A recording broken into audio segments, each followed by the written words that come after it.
want to talk about an executive order I'm signing to protect reproductive rights of women in the aftermath of the Supreme Court's terrible, extreme, and I think so totally wrong-headed decision to overturn Roe v. Wade. In both formalized actions I announced right after the decision, as well as adding new measures today. Democrats have been pressuring the president, Joe Biden, to do something about literally anything. And one of the areas where they most wanted action was to do something in regard to reproductive rights, especially following the Supreme Court destroying Roe v. Wade. And now finally he's done it. The buck has to stop somewhere, and he has brought together a commission to figure out where it should stop. Off somewhere. What does this executive order that he passed actually do? Well, it's vague. You'll be surprised to find out. Leaves the details largely to Xavier Becerra, Secretary of Health and Human Services, who has said that there's no magic bullet that can restore access to abortion. It's the only type of bullet not widely available in America today, actually. Yeah. The order directs Mr. Becerra to develop a report, quote, identifying potential actions to protect access to abortion, but doesn't say what those actions will be. Mr. Becerra himself will identify steps to ensure that pregnant women have access to emergency care. It says by, quote, considering updates to current guidance on obligations specific to emergency conditions and stabilizing. This is like one of the most urgent things in the world, man. Are we gonna have a commission to eventually figure out something that we can then pursue at some point, presumably after the midterms? That's what it's sounding like. Now, he is supposed to report back to the White House within 30 days. But the thing about this, of course, is that we don't need to wait a month to find out about many of the things that Joe Biden, the White House, the executive branch could unilaterally do to protect access to reproductive rights. And even in the areas where they can't directly restore that access, they can reassure people across America that they take this as seriously as tens of millions of Americans do. And it's not to say that this won't do anything. We'll give you more details. But considering all of the pressure that he's been facing, especially this week, this just feels so incredibly weak sauce considering the stakes. Yeah, so look, we're always constructive, so I'll tell you at the end what he should have done, right? But first let me tell you, I read this thing twice. Because I was like, what? Am I missing? I must be missing it, right? Like, because they made a big deal. Like, there's a big announcement. And then he just spoke for 20 minutes. What big? And I'm like, wait, what is it? Well, I'm pretty good at reading. What is this? Nothing. Okay, it appears to be absolutely nothing. And here's some code words that tell you it's nothing. No magic bullet is what they Democrats always say when they're not going to do anything. Nothing we can do, no magic bullet, no. You don't need magic, you need government. Let's say intestinal fortitude and leave out other body parts, okay? And then when you say you're trying to identify potential actions, what you're saying is you have not yet identified them. So another month is gonna help you. I mean, that decision leaked 2 months ago. How long do you need to identify potential actions, okay? And then finally, any mention of a commission is obvious, right?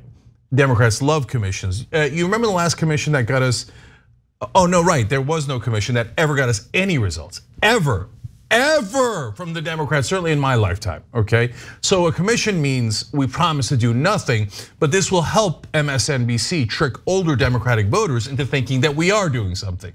So that's the game that was played here. Again, I'll get back to constructive solutions in a second, but so far, all I see is just a giant nothing burger. Biggest nothing burger I've ever seen.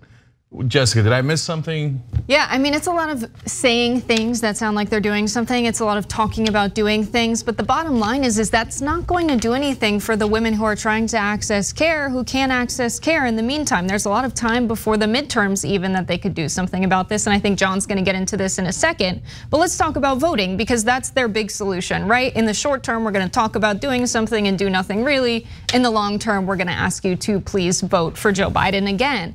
57% of women voted for Joe Biden. They already elected him to office to hopefully do something in this situation, and he's not. This is a situation where the executive branch should be taking action because it's very clear that the judicial branch has overstepped. They've overreached with their power and it needs to be corrected by the other branches. Joe Biden is in a position to do something about this. He could nominate more justices to the court.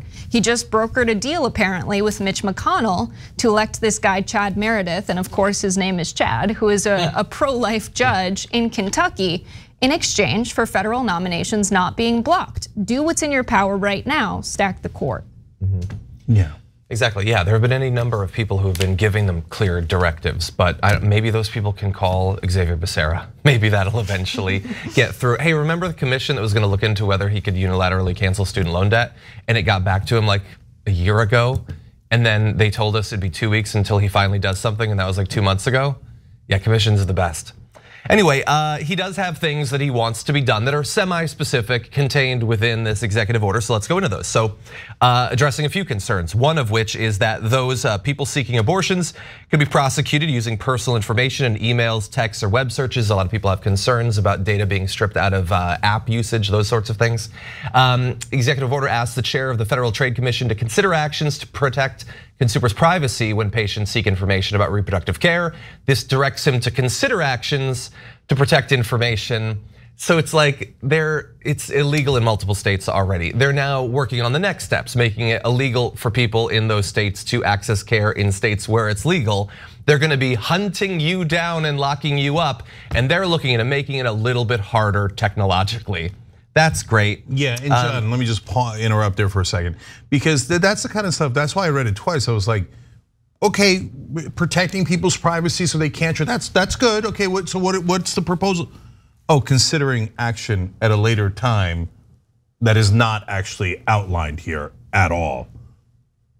Yeah. Okay, so that's literally nothing. Well, and maybe it will be great, but it's not our job to just take their word for it months out. You go to CNN, go to MSNBC. I'm sure they're gonna be extending a lot of goodwill, a lot of olive branches of this executive order. But anyway, Mr. Becerra said his agency will work with the DOJ to ensure that people have access to abortion pills. That theoretically is very significant.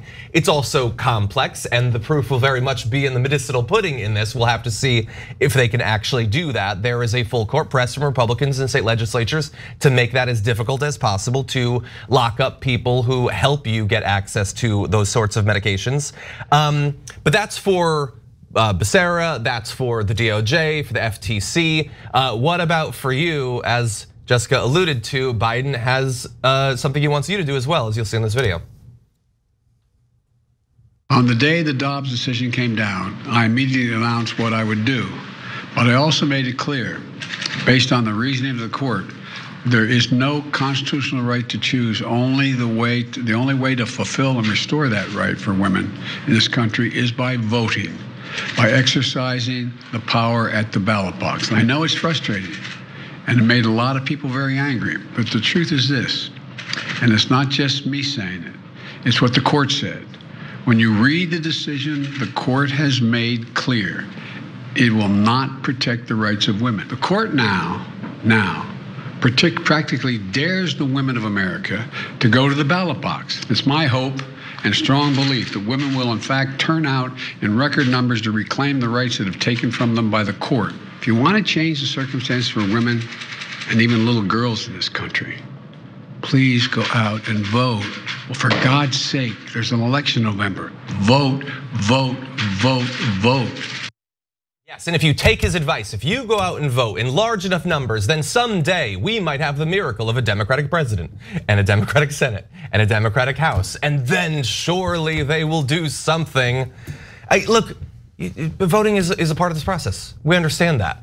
But the fun thing about imploring people to vote is that, again, it puts the onus on other people who don't already have the political power. Joe Biden does, he has the majorities. And I understand there are tons of quote unquote centrists who will jump out in advance of this argument and say, yeah, but Kyrsten Sinema and Joe Manchin, okay. It is possible that Joe Biden could use every tool, take every bit of advice that we've ever given him to put pressure on those people, and that even after that, he would fail. And if that were to happen, you know who would be sympathetic?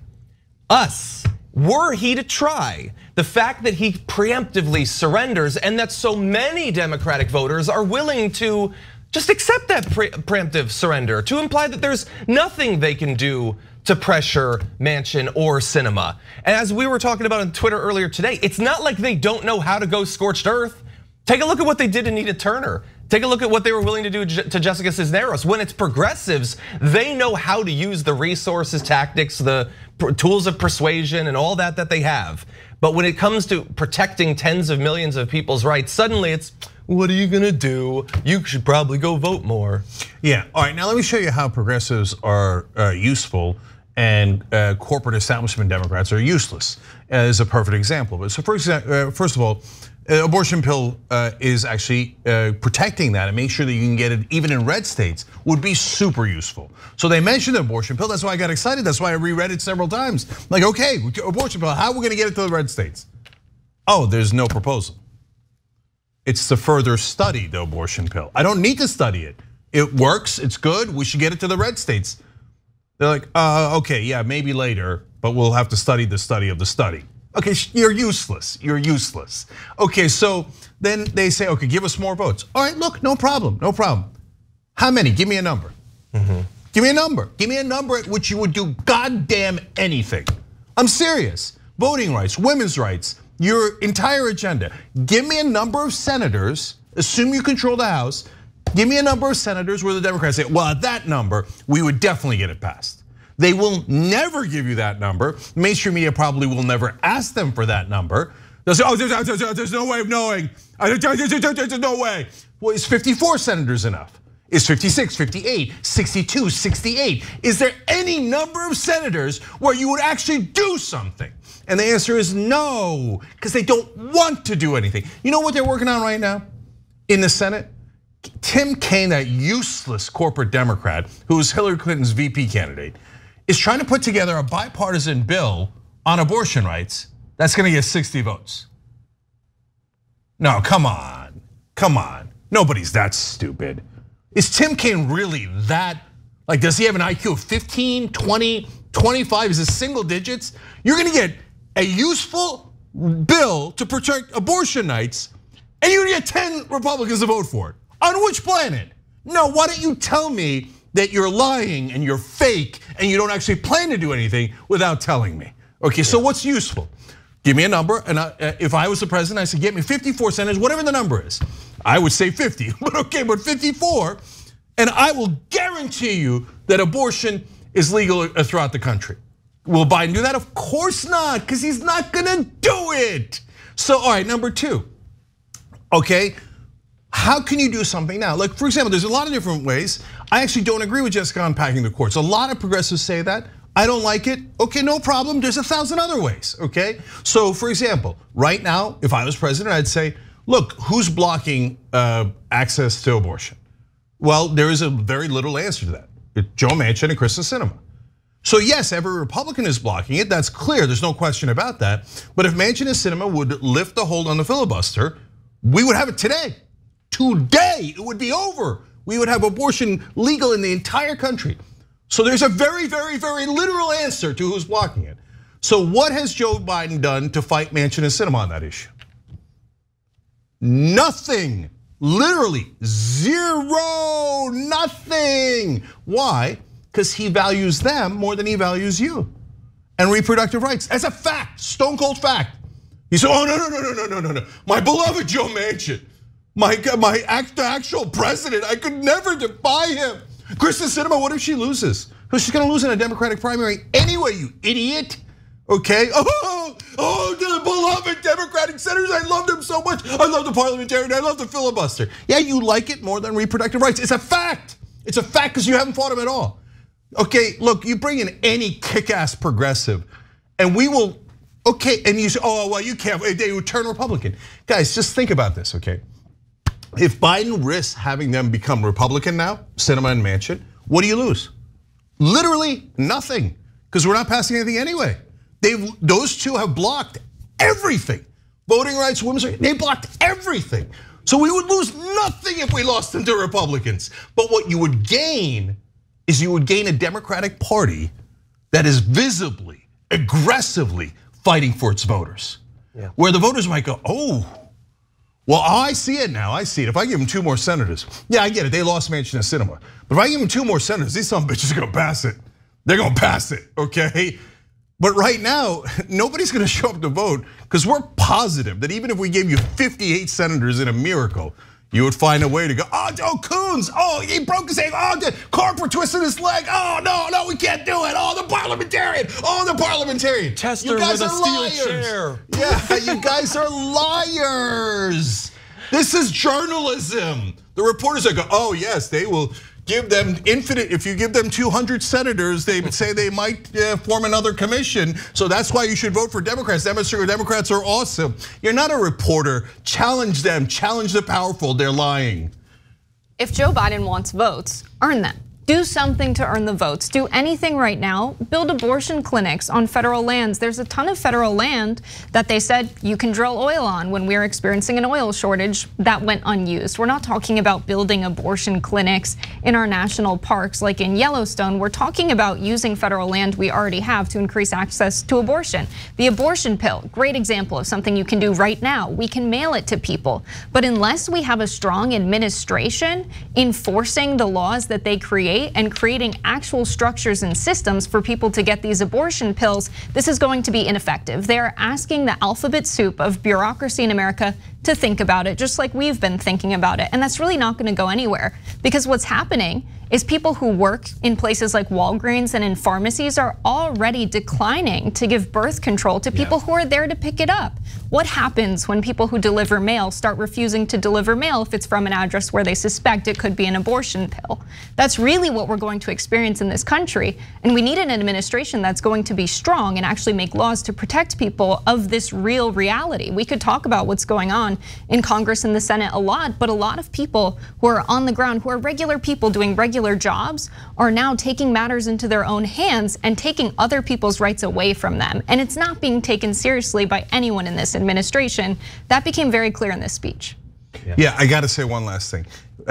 So 10-year-old girl who was raped and needed an abortion in Ohio, the monster Republicans in Ohio said, no, we don't care. We don't care at all. Go have your rapist child at the age of 10, right? So now the senators are thinking about voting for a rape and incest exception to abortion. And I would put Republicans in a really, really tough spot. So you know how they're thinking of doing it? They're asking for unanimous consent votes. Now, if you don't know the Senate, that would mean you only need one Republican senator to object. But wait a minute, don't you want to get all the Republican senators on the record? Isn't that the whole point? Hey, vote against, Collins and Murkowski pretended to be pro-choice, but look at how they voted. Or these guys pretend to be moderate, but look at how they voted. No, because that would get Manchin on the record. Nah, the Democrats aren't on your side. They're sons of bitch liars who never get called out by the press because they're all best friends. Let me see you pass one goddamn thing that your voters actually wanted. Not an infrastructure bill that your donors wanted, not a semiconductor bill that your donors wanted, but something that you promised your voters. Nothing. They're the world's worst liars.